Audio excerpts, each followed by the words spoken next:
bats brought the tiny Ebola germs. Too small to see. So small, yet so dangerous. Without realizing, Grandfather rubbed a little blood in his eye. Ebola germs came into his body.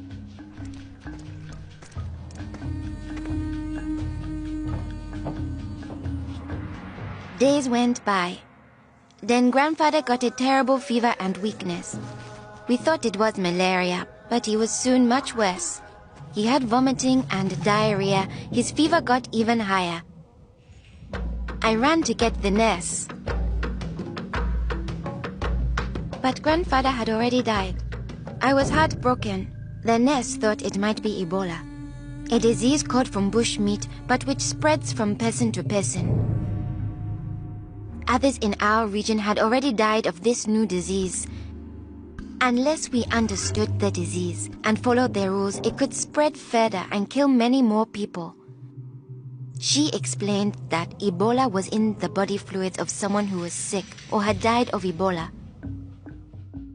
Their sweat, tears, mucus, saliva, vomit, diarrhea, urine, breast milk, sexual fluids, and blood. When we touch a sick person's body fluids, the Ebola germs can get into small breaks in our skin or into our eyes, nose, or mouth. The Ebola germs spread into our body and make us sick. When somebody dies of Ebola, that body is much more contagious. No one should ever touch the dead body. The nurse advised us to wash our hands with soap and water right away. She contacted the trained burial team to help us bury Grandfather's body safely. The burial team came. They comforted us and explained what they had to do to protect us. The team wore protective clothing that kept them safe from the dangerous germs.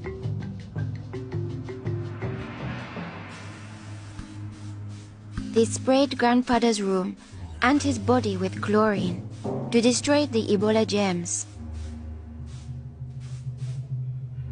They put his body safely away in a bag. To prevent the spread of Ebola, no one could touch the body of anyone who had died with signs of the disease. They also burned his mattress, bedding, and clothes, anything that might have his germs. All these actions made us safer. It was too great a risk to follow all our traditions, but we still honored Grandfather in the time of Ebola. Our chief gathered all the villagers together after Grandfather's death. He explained that it's natural for us to fear Ebola, but if we trust in our health workers and follow their rules, we could stop the disease. The nurse explains to us, when a person has symptoms such as fever, don't touch them. Get them to the treatment center right away.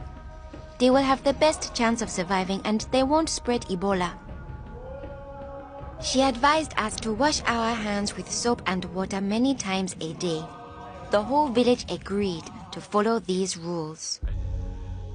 Since we all had close contact with Grandfather, we were at risk of getting Ebola. We had to stay home. A health worker visited us every day to see whether we had fever or signs of sickness.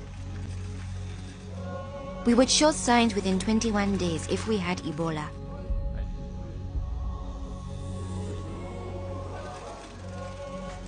Many days passed, and I thought we would all stay healthy.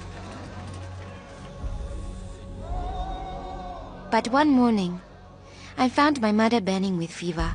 I knew I couldn't touch her. She was now contagious. My father came in. He told me he was taking my mother away to our uncle's house in the nearby village. He was afraid to take her to the treatment center, afraid he'd never see her again. I knew I had to stop them. I was young, but I stood up to both of them. I told them if this could be Ebola, she must go to the treatment center right away. We needed to trust in our health workers to save her, save ourselves, and save our village. I saw in their faces that they understood. Running away would only lead to more death and suffering. My mother tested positive for Ebola. They found her a bed. At first, the health workers looked scary, but I knew they wore the suits to protect themselves, and inside they were normal people like the nurse. They took good care of my mother. They gave her fluids, medicine, and food, and helped her body stay strong to fight Ebola. I missed my mother very much, but I could still talk to her on the phone. Sadly, some people in my village didn't survive, but my mother got better day by day. Soon, we were able to see her from a safe distance. One day, the nurse announced that my mother would live. Now we were safe to hug and kiss her. It was a day to celebrate. Our village followed their rules. We trusted our health workers, brought us sick for care right away, called for the safe burial team when one of our people died, and we always washed our hands with soap and water.